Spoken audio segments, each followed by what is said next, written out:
Hey, folks, and welcome to the Saturday Morning Samoflange. I really psyched you out there. I was holding my ears like a bomb was about to go off. My name is Benjamin. Yeah, we gave you a to be continued because you led into. It was a dud. Accidentally. I don't think this is on purpose. You led into. No, I accidentally the led into topic of our next conversation, which was obviously people can see the title, 5 cartoons that held up. Yep. I've rewatched a few. You have not. Isn't that an interesting phrase, first of all? Cartoons that have held up. Why do we say held up? They're still good, still decent. But held up? Held up. Why are we holding it up like I'm holding up this can of Coca-Cola Spice? This episode not brought to you by Coca-Cola Spice. They hold up to the pedestal that we put them on from our childhood. Okay, I'll take that. So held up now, to the pedestal. You were making a great point. All right. At the end of the last... That's fantastic to hear. Please tell me what else. You were. You were saying a lot of these I wouldn't go back and watch. I would not go back and watch a lot of these cartoons. You're right about the Smurfs. Yes, hate it. You're right about Teenage Mutant Ninja Turtles. TMNT's bad when you go back? Oh. Ooh, doesn't hold up. And I loved that show. Loved it. Megan and I were watching the first season, which is the best. You know, they fight Krang and everything at the beginning. And I was like, oh, I think I'm done. And I could not believe That's amazing. Never thought you'd say that, huh? I loved Darkwing Duck. Oh, I loved Darkwing Duck. Is it not good? Don't go back. Just keep the magic alive in my head. Don't look back. Oh, wow. Go west, young man. Go west. That's great. Let's get Remember the dangerous. happy times and move along. Wow. Okay. There are cartoons, I believe, that do hold up. I still reference things from Darkwing Duck to Kim randomly. That's fine. In text. Every once in a while. I am the toe jam that sticks between your feet. He's so good and so bad. I am the whatever is so good. Did you know that guy? He was one of the TMNTs too, right? The guy who voices Darkwing. Isn't he Michelangelo in the Teenage Mutant Ninja Turtles? I want to say. Oh, is he? Okay, I don't know. The guy who voiced the original Michelangelo, one of the turtles, is also Darkwing Duck. I am the lid that's stuck on the pickle jar. I can't remember. I am Darkwing Duck. So anyway, that's neither here nor there. So yes, so Darkwing doesn't hold up. Well, so let's go through some of the have-nots before we get to the haves. So are there any others you've watched recently that don't? I tell you what, I tell you the haves, and we'll talk about the have-nots. Okay, sure. Because we're going to hit on a have. Do it. A few of these you may have not seen, and I'll be honest, completely biased. Completely biased. It's biased because of how my tastes are for which cartoons. Are eclectic, esoteric, number and just 5, weird. I want to premise, because on Prince of the Universe... Yes. Another excellent podcast by Matt Wilkins. Yes. Wes and I Wes wanted to do it. I was afraid. I was like, Wes, I loved this cartoon as a kid. I know it's no good. He wanted to do what? Don't make me watch Super Friends again. Oh, no. And we did. And it's good. Okay. But for a very different reason now. Okay. I'll be honest. The first season is a stinker. All right. Really, it's the cartoons go way too long. They're killing a lot of time. Even at just 20 minutes? It was 45, 46. It was an hour. It was an hour. Then. Oh, okay. And they had these 3 kids from the 70s, Steve, Wendy, and Astromutt or whatever. I can't remember. But anyway, they're the kids who hang out at the Justice League. They're friends with the Justice. Right. I remember the that. super friends, and they help solve the crimes. Right. And it mainly stays on them because kids can relate to them. But of course. But they're 70s kids. Yeah. Which means they're super old and know everything at 13 to 14. They're super smart. Right. They're the Scooby-Doo. They are the Scooby-Doo genius. Scooby-Doo the kids. genius bunch. Yeah. They are the Scooby-Doo kids is what they are. The boy, the girl, they just limited the boy. The boy and the dog is Shaggy. Shaggy and the dog, and right. then Daphne, or between Daphne and what's her name? Whatever. Dharma, whatever. Yeah. That is what the girl is. Okay. Wendy is. And she's kind of the friend. But I mean, she's kind of clever to emulate Scooby-Doo, the vibe that came from Scooby-Doo, I guess. But not as good. Okay. For some reason, Marvin walks around with a green blanket around his neck like he's a superhero.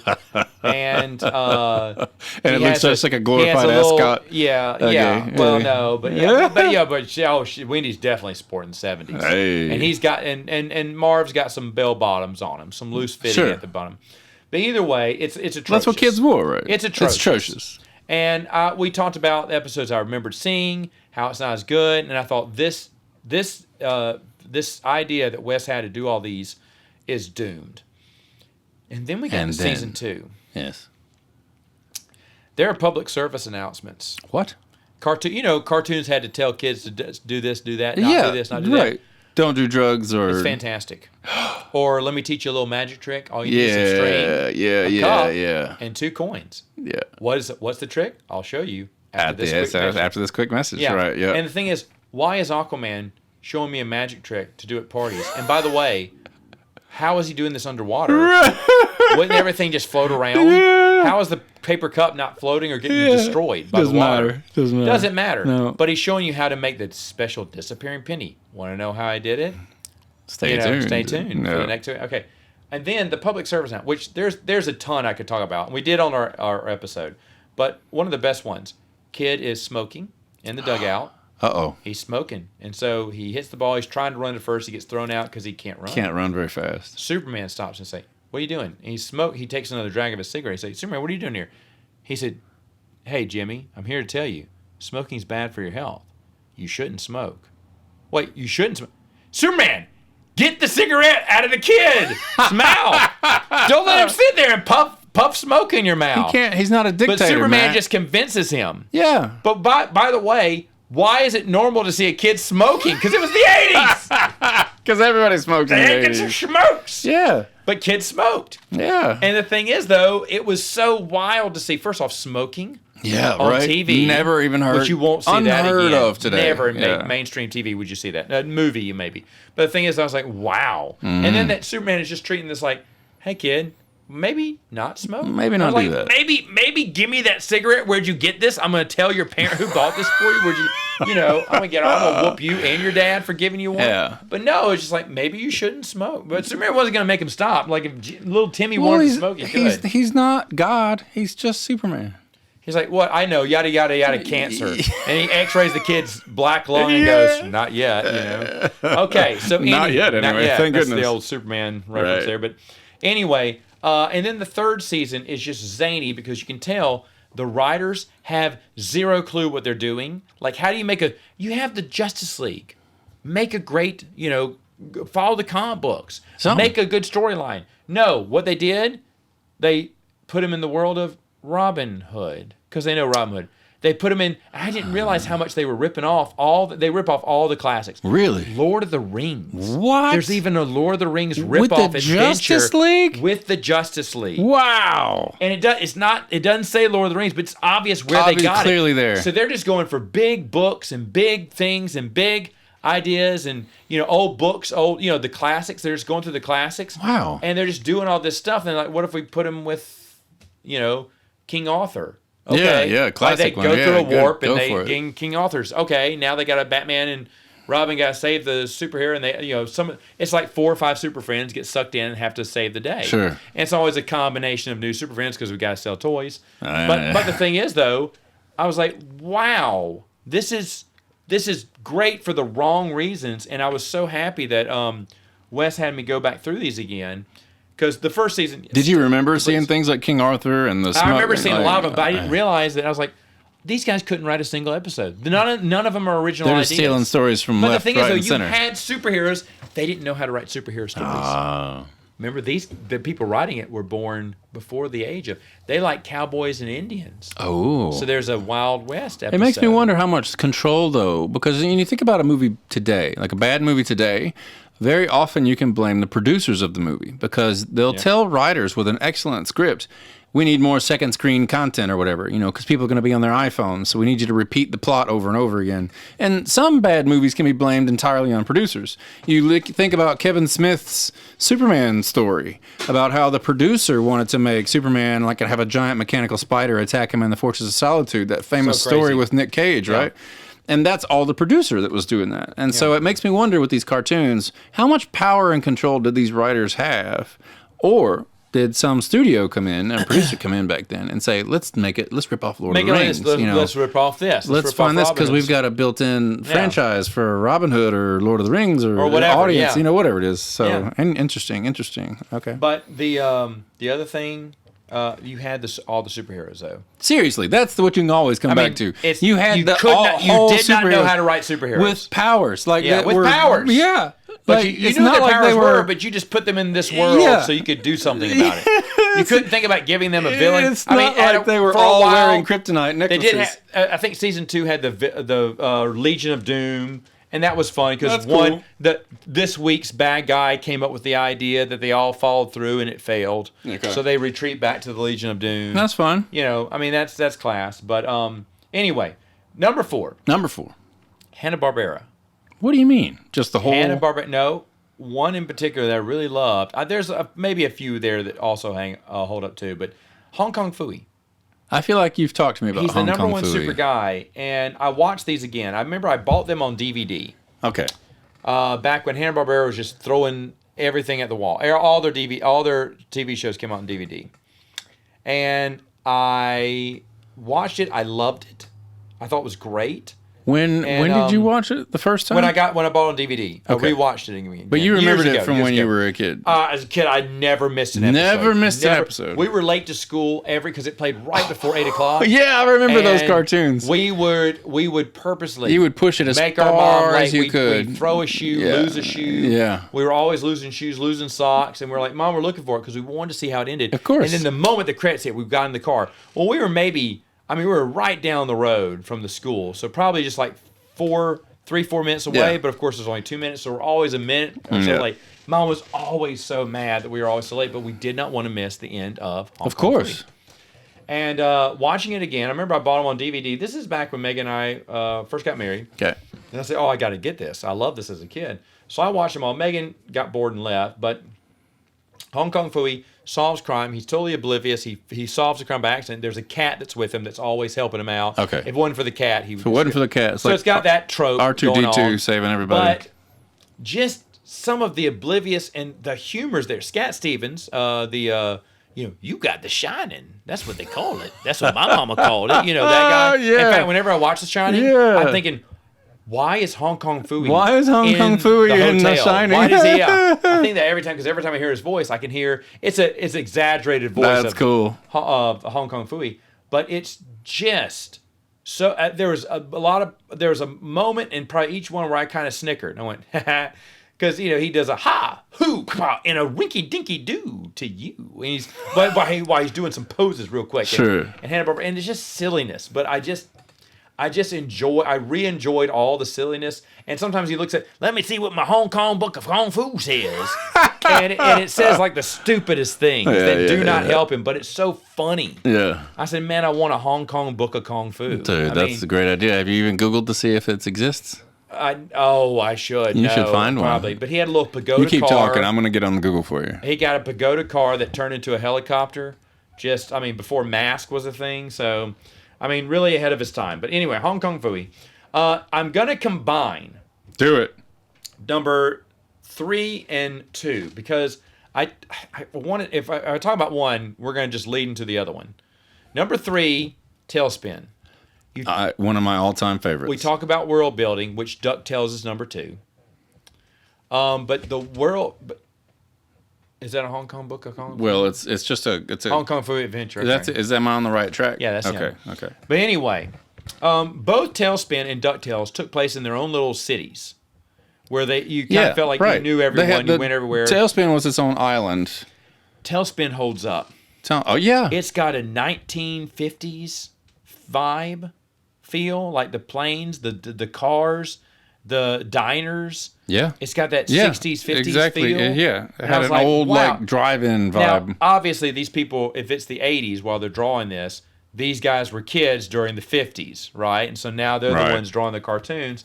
So they drew a world of their old memory, but really put Jungle Book characters in it, and it melded really well. Somehow. There's a lot of interesting episodes. Yeah. They're not funny. They're just interesting. There's one where Tailspin has the very unique distinction of being the one that I have seen every single episode a minimum of twice.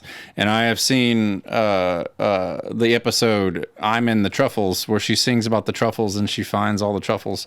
I've seen that 100 million times because that's the one that they played on repeat as if it was Star Trek and it didn't cost anybody any royalties at all.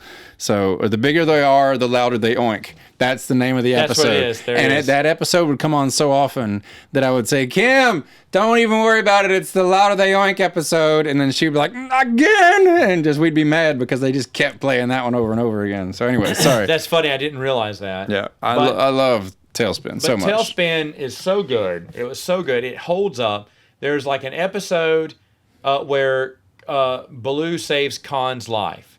Khan says, if I can ever repay you, let me know. Khan was such a good villain. Yeah. Oh. And he's like the big boss in this one with the pinstripe suit. Yeah. I mean, everything 50s. Yeah. Well, then Baloo goes to him and states that, you know, I want this, I want that, I want a ping pong paddle. And like he keeps getting these weird things. And Khan's writing it off. Like, yeah, sure, whatever, you saved my life. Right. Well, then after a while, Baloo's really getting nuts. He's pushing it too far. And Khan's like, is that it? And he went, for today, thanks. Right. And that all? You know, Khan grabs his claws and scrapes him against the desk. Well, then they find a way that he saves Baloo's life.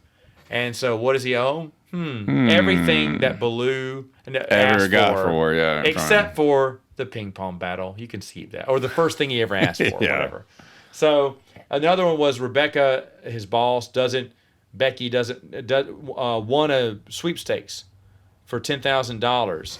And she doesn't want Baloo, but she has to mail this off to the radio station to get there in time. To cash in on it. So it has to be super duper express. Yeah, and he flies a plane. And so she gives no, he has to go to the mailman.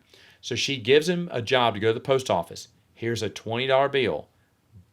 Go by the post office, buy a stamp, a super duper express stamp on this, and then whatever's left, you can spend it. Yeah. Well, super duper express overnight cost $19.87. Yeah. Yeah.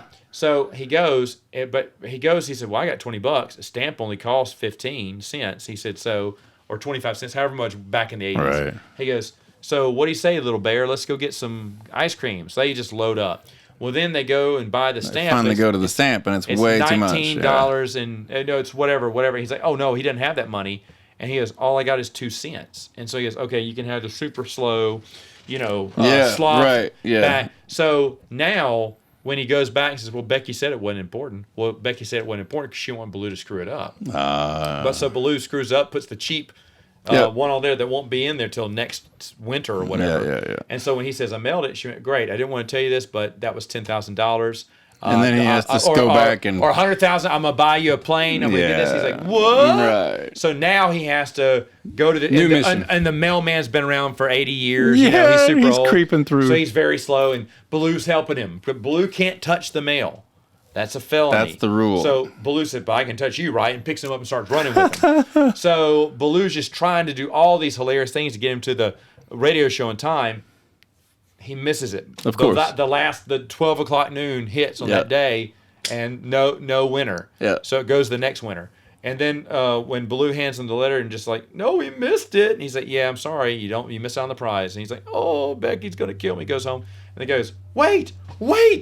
He says, you come back here. He's got the letter. And then Baloo goes away. Well, then later on, Becky's like, oh, it's okay, Baloo. I guess it's my fault. I should have told you. The guy knocks on the door. He's like, do you know what this is? This stamp is very rare. I've never seen a two. Oh, that's right. The stamp is I'll pay you $10,000 for a stamp. Whatever. He's a stamp collector. I remember that. Yeah. No, Baloo takes the letter back with him. Is what happens because he delivers it and then he goes, no. That's sorry. why he chases him down. Wait a minute. Yeah.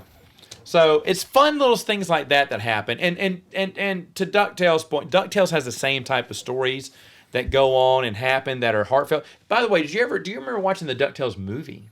No. DuckTales movie's pretty good. Really? It's a repeat, and this is what I didn't like. When did it come out? Like after the series? The cartoon. Okay. It did like a finishing, voila, here's a movie. I need to came watch out it. in theaters, everything. Yeah. I don't think I've ever seen it. They're going after Aladdin's lamp, which they already did in an earlier They episode. did that it's in the opening sequence. Yeah, but they did this. They do the movie Magic Lamp too. So yeah, but what my brother taught me, and he Rescue Rangers, by the way, is garbage. Is it?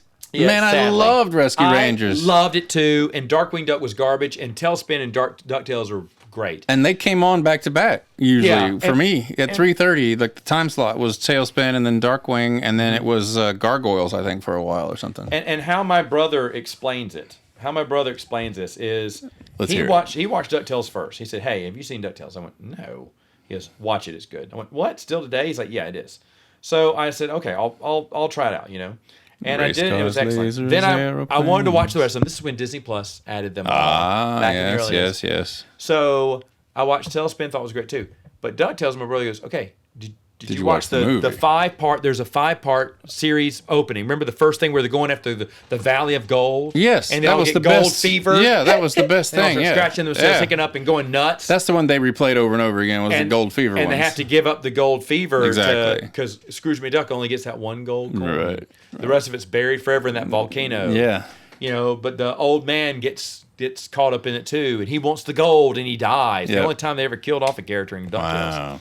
But it was the 5-part series opener. The season. It was a big deal. Premiere. And it was huge. Great. And by the way, it's great. Still a great series. But either they thought kids were super smart back then, or how did the Beagle Boys and the old dog man, how did he know where the valley was if he didn't have the toy ship that was the map? Remember the toy ship was the had the imprinted in the chocolate or whatever it was. Right? And it was when they pulled out of the chocolate, he broke off the chocolate and looked at Shiva. Yes. And he never says, "I found the chocolate." He never explains that, because you as a kid should go, that's how they beat him. Because a few episodes later, you see him. Oh, interesting. You skip an episode where so they did that, and they didn't have a moment where they're like, he's digging in the wrong place. Yeah. Foreshadowing, not explained. Wow, I love that. Because if you're paying attention, then you already know. I love that. I love that they gave him credit for that. And there's a lot of little... That's cool. Moments in both of those. But they don't pander to you even as a kid. They don't. They don't spoon feed you the storyline. That's great. No. And I just wanted to touch on that really briefly. Please. Like I was talking about seeing Close Encounters of the Third Kind in the movie theater. Yes. And one of the reasons that I loved it so much, I'd never seen it in the theater, but one of the reasons it's so enjoyable is because the script for Close Encounters must be like 20 pages long.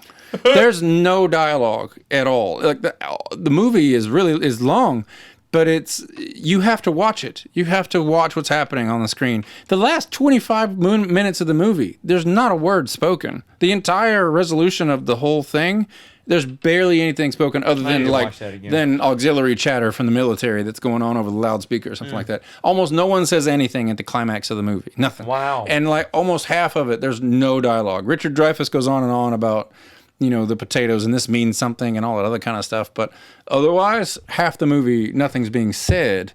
They're just hoping you're watching the movie and you're putting it together and that the aliens are here and that they're there and they got to get to the devil's point and all this other stuff. And they let you figure it out. It was so refreshing to watch a film that didn't pander to me, that didn't repeat what was going on over and over again with useless, pointless dialogue. It was beautiful. Movies trusted their audience to get it right. To get it and to watch it, exactly. They didn't expect you to be on your phone the whole time. So, truly, I was so happy that I saw it. And the movie's beautiful. Like, the remaster that they've done of it and everything is really, really beautiful. And to see it in a theater with all the good speaker system and everything, absolutely worth it. But that's what comes to mind when you talk about not pandering to the kids, and I can't imagine that happening today. Like that plot point about the chocolate and the treasure ship and all that would have been repeated 6 times in a cartoon today within half an hour. And they would have explained it after it was over. They would have said it again. Immediately, they would have explained it at the end of the episode. Thank goodness that happened. Or whatever, because it was just. It's so mindless that, anyway, I'm sorry. No, it's fine. I completely agree with you. That's a good point. That's why I don't like a lot of cartoons today, is because of that. Cartoons can be smart. Everything can be smart. It just they don't do it anymore. A good cartoon for kids that parents can love too, and the animation is excellent, is Bluey. Have you ever seen Bluey? I don't think I ever watched Bluey. I have seen it. My goodness. But I have never watched it. There's an episode that they hardly speak in it. The girl falls asleep, has a dream. The dreams don't make sense, but she's a little planet. She's like a little. She breaks out of the planet Earth like a chicken in the egg. Yeah. And she's like, ooh, and she's looking around space, and she's like, oh, this is really fun, and kind of floats in space, and she loses her little pet, stuffed bunny rabbit, so she's going after the bunny rabbit. But all this stuff, all this magic stuff, the rings around Saturn are a bunch of bunnies. That's and cool. That bunny gets caught, and she tries to find it. Then she lost her bunny, and then she gets slung out into further space, and now she's away from everything. And then now she's in outer space. She's getting cold. Well, the story is her blanket has fallen off. It's showing her in her bed. Her blanket's fallen off. That's why she's getting cold now. Well, then later on, she just starts and she's crying. Well, now it shows her sleepwalking, and she's mumbling. Well, then you see the mom wakes up because she hears her. The daughter goes to the bedroom door, and the mom wakes up and sees her and smiles. And then the little girl is in her dream, and she looks in space, and here comes the sun. Oh, because the sun takes her, and she's so happy, and she feels so warm. That's great. And she's sleeping with her mom. That's great. And her mom puts her back in her bed and puts a blanket around her, and makes you think one of the animators just had a daughter. But it looks like she got her bunny back because her bunny had fallen, and when she lost her bunny, she had dropped it in the hallway and kept walking when she was sleepwalking.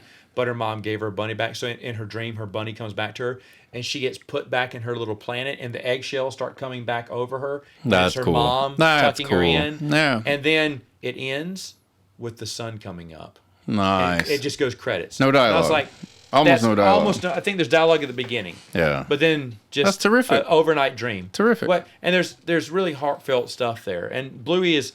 I wish my kids watched it more. Because when they were watching it, Daddy watched it too. Yeah. Not watch their other crap, but I will watch that one. That's Number great. one, real quick. Number one. You know this. I do. You know this very well.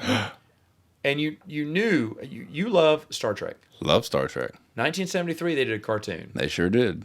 It holds up. Does it really? No kidding. And I found out why. Tell me. The original writers the series wrote it in 1973, 74. After 5 years or whatever, 4 years, they wanted to continue of course. the 5-year last mission. 2 years of the mission. So the last the two original seasons dudes wrote it. The last 2 are seasons the last 2 Holy years crap. of the 5-year mission. I didn't know that.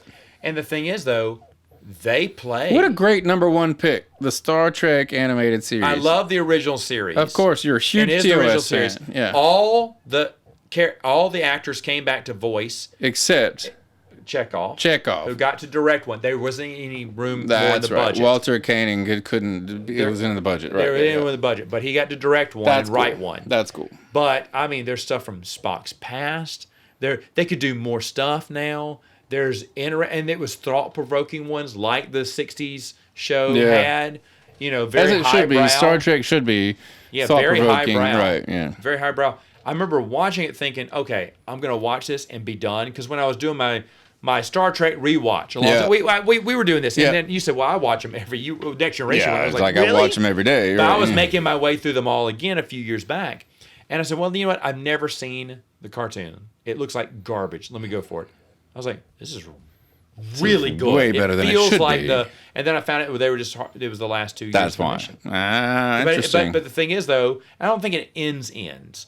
But like they don't make it back home or whatever. Right. But the episodes are very strong, and I bet they may have had some of these ideas already written out for season 4. I just love that all the original cast came back too. That makes it terrific. It's really good, yeah, and that actually helps it too. And of course, they replaced Chekhov with an alien. Well, maybe Uhura isn't back either. Uhura? I feel like Uhura was an alien too. I think she was a cat girl. But the thing is that they wanted to put aliens in it too, so that there'd be alien before Worf and everything else. Yeah, right. And the makeup wasn't there yet, so the cartoon. There was things they could do in the cartoon that they couldn't do in the TV show. So they had a little bit bigger budget, even though the budget was much lower than look. It's still better than Discovery. I think the animated series is better than Voyager.